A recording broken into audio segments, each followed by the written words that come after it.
Hello, mapagpalang araw. Ito naman po, tagapaglingkod nyo, karunungan ng Diyos, Tenet Martial Arts, aka ang totoong pangalan po ay Rachel Arcabungkal. Muli naman po tayo magbabahagi ng kaalaman. So, ang topic po natin ngayon is patungkol sa dahon ng San Miguel. So, bago ang lahat, bago ko po ipagpatuloy ang pagtuturo ko po tungkol sa kaalaman ng dahon San Miguel, please like, share, and subscribe nyo po muna ang ating video para po sa tulong nyo po sa channel natin. Para po makapagbigay alam din kayo sa mga kaanak malapit sa inyong buhay. So yan. Yan.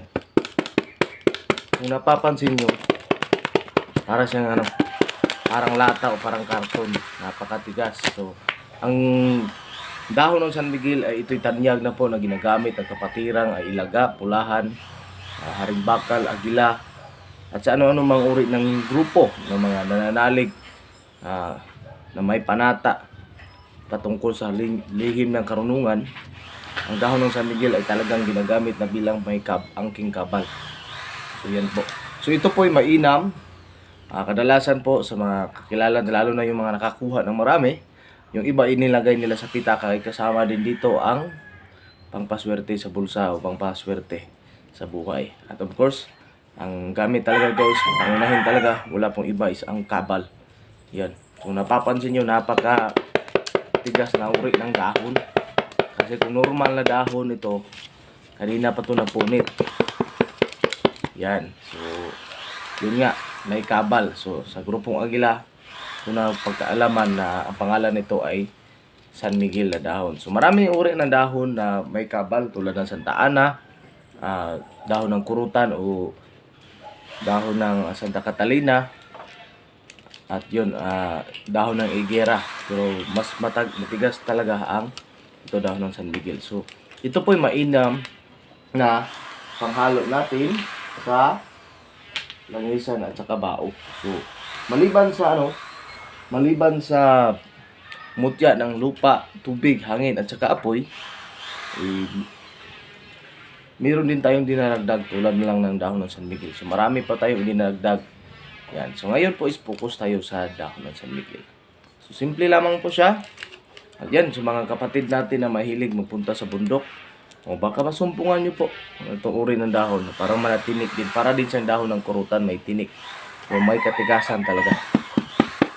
Yan. So patungkol naman sa mga may experience nito, hindi ko na kailangan pa siguro sabihin. Pero yan, ito'y tanyag talaga na ginagamit na po ng grupong Agila, grupo ng Haringbakal, grupo ni Dumagsa, ni Pader Navarro, ni Pader Bacos ng Surigao, at of course sa Ilaga at Pulahan. At ngayon po sa kasalukuyan, yan, big shoutout nga pala sa mga nagpadala nito. Yan, may tinuruan tayo isang sundalo na sa Bohol. Walang iba, ang padala nito si RJ Aribalo. Maraming salamat sa iyo bro, at ito'y malaking tulong sa kapatiran natin. So yan, paano ba ito gamitin? So ang gagamitin natin, of course talaga, kung mayroon tayong dahon ng San Miguel, dapat mayroon din tayong orasyon ng kabal. Okay? So mas mainam na mayroon tayong orasyon ng pangkabal. So ang orasyon ng pangkabal, example ko sa inyo, is na tinatawag natin sa aklat ng Agila, is tinatawag na orasyon ng pangkabal is ang Noram Karus Karus Igus Mes. So, yun po, napakasimple. Noram Karus Karus Igus Mes. Noram Karus Karus Igus Mes. Noram Karus Karus Igus Mes. Pero mas mainam, siyempre, manamin muna. Ave Maria, luwalhati. Pagkatapos is masampalataya. Tapos idugtong mo yung Noram Karus Karus Igus Mes. Tapos lagyan mo pa ng Satur Aripotinete para rutas.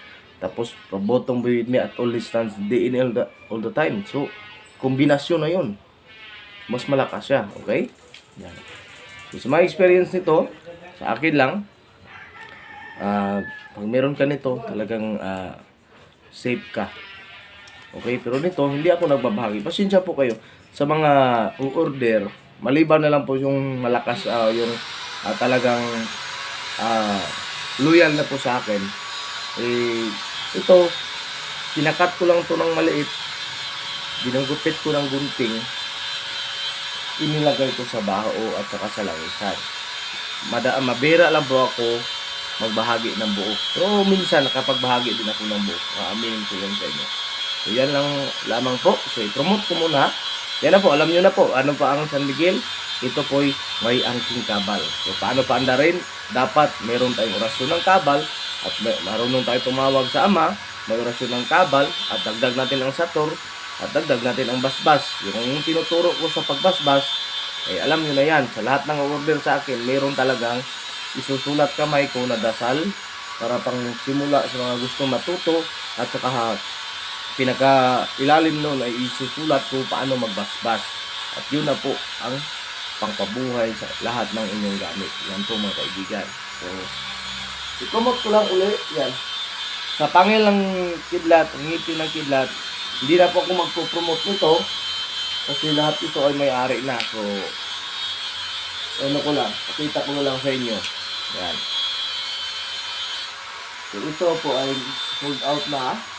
Hindi pa sold out, hindi pa po ba yan, pero meron na pong ano, ito California, ito Israel, ito naman ay UK. Yan. Ito may bayad na isa. Ito lang po available, isa na lang. Kaya hindi na po ako magsa-shout out kasi baka may biglang pupunta dito at bibili nito o kukuha nito.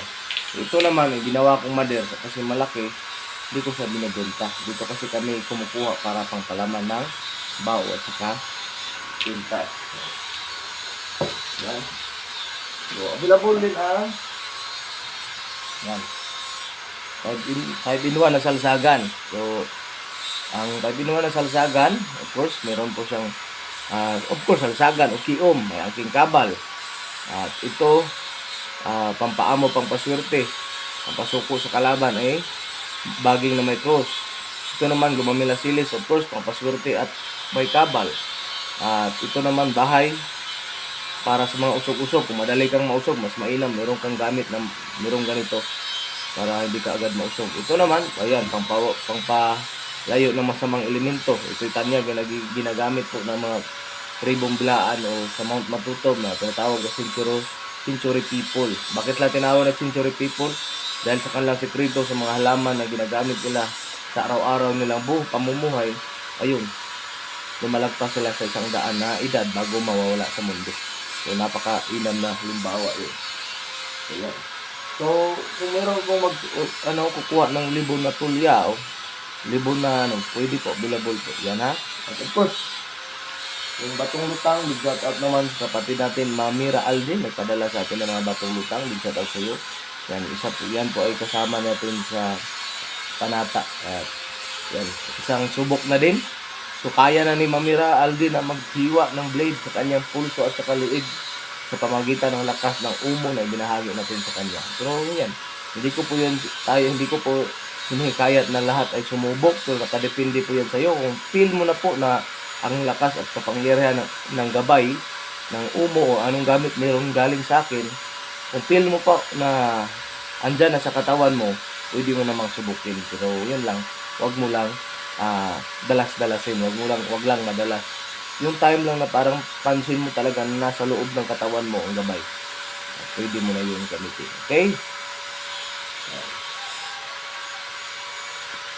So yan muna po.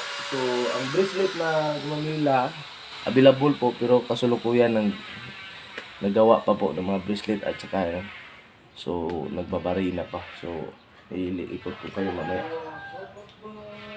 So yan muna at yan, ipakita ko sa inyo ang ginagawa na sa labas. Yan. So meron ako mga tauhan na dito, ito mga kanang kamay ko. So may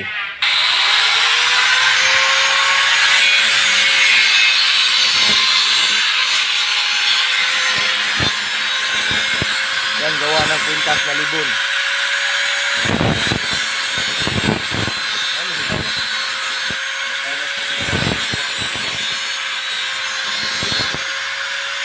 Libon ito yung grano ng libon. Wala ka makikitang mata, pero ito yung ulo talaga. Kung mapansin nyo po, mayroon yung parang guhit na tatlo. Yan So ito yung sa libon.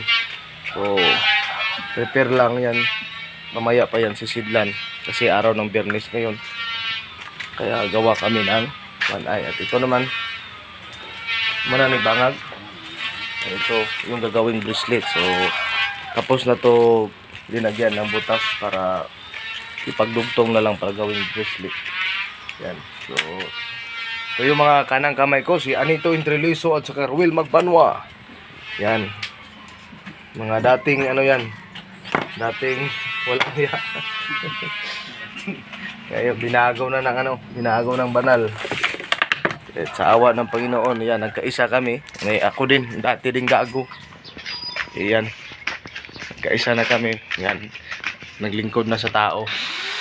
Dati gago, ngayon is tutulong na sa mga tao. Yan. Sa susunod kong talakayin siguro is patungkol sa tagusan. So, wag lang kayong magano sa kwarto ko, ipasok talaga kayo.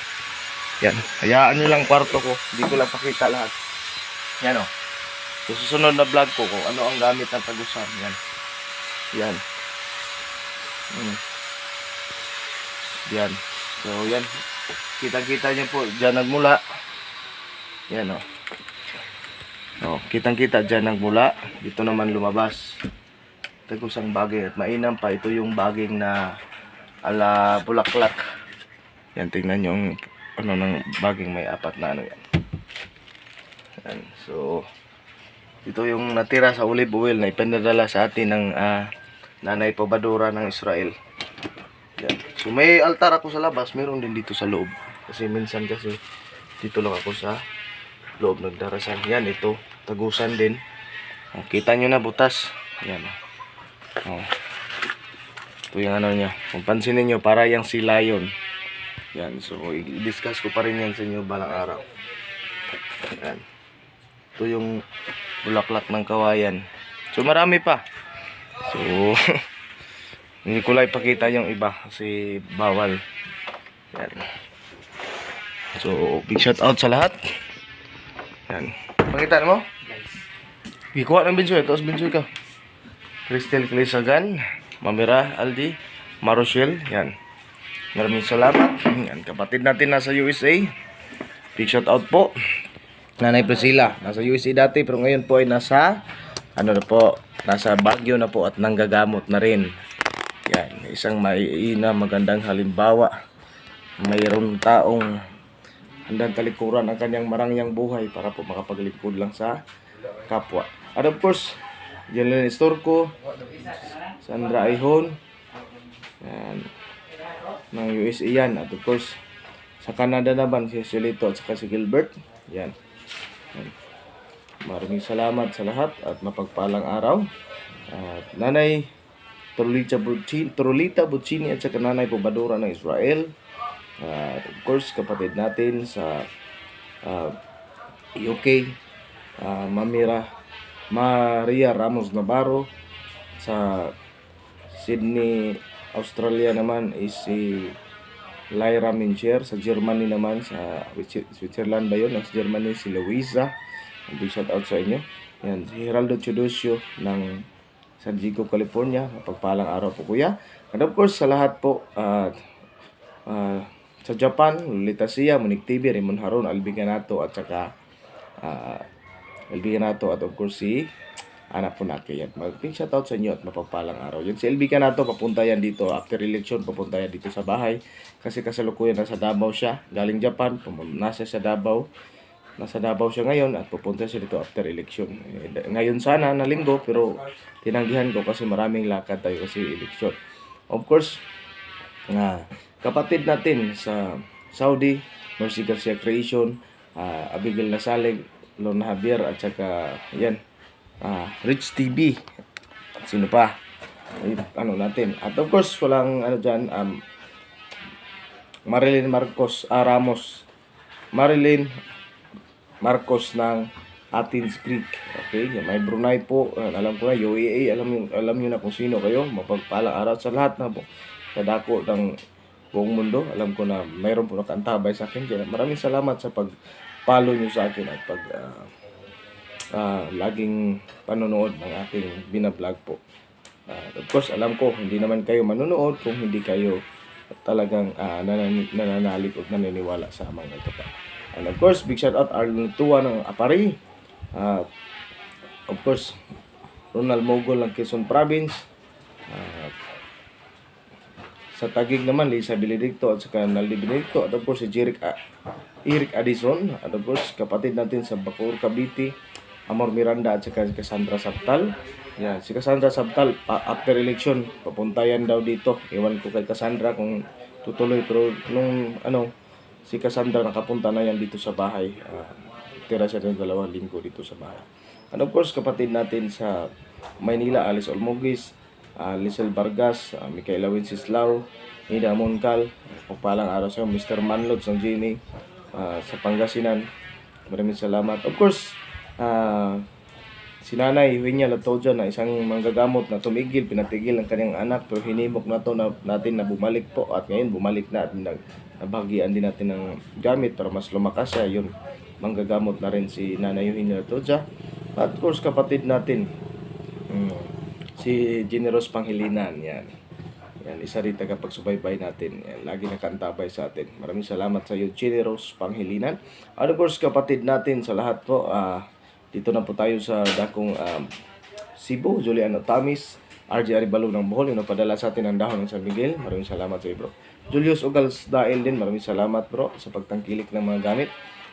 Ronaldo Barandon, yan. Elias Cordoba, yan. Hindi ko pa kayo nasa isip ko pa kayo, huwag kayong maglala. Hindi ko lang kayo nasa shoutout lagi.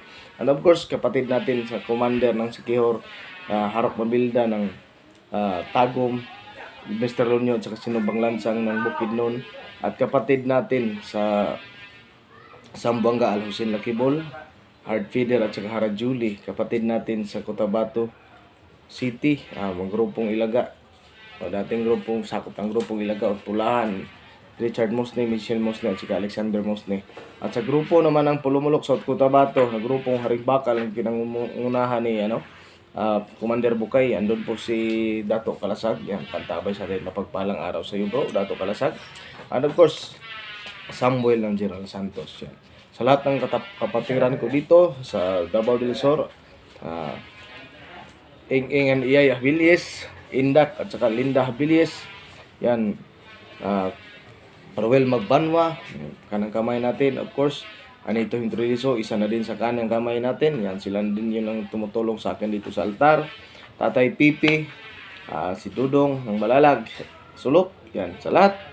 At of course, mga kapatid natin sa Lanuro, mga Impas family, yan. Maraming salamat sa inyo. Hanggang sa muli at mapagpalang araw. So, titigilan natin ang vlog natin sa magitan ng pagdarasal. Ngalan ng Ama, Anak at Espiritu Santo. Ang apat na ebanghelyo, Madre de Cama, San Marcos, San Lucas, San Juan at San Mateo. 4 Piliosi Cuberde, Cama, San Marcos, San Lucas, San Juan at San Mateo. Ibahagi niyo po sa amin ang aming hinihiling upang maging mapabuti at maging mapatiwasay ang aming buhay, para po matustusan namin aming sarili, aming pamilya at aming mga kanak. Mapagpalang araw po sa lahat. At pagpalain nawa tayo ng amang makapangyarihan. Maraming salamat po, hanggang sa muli.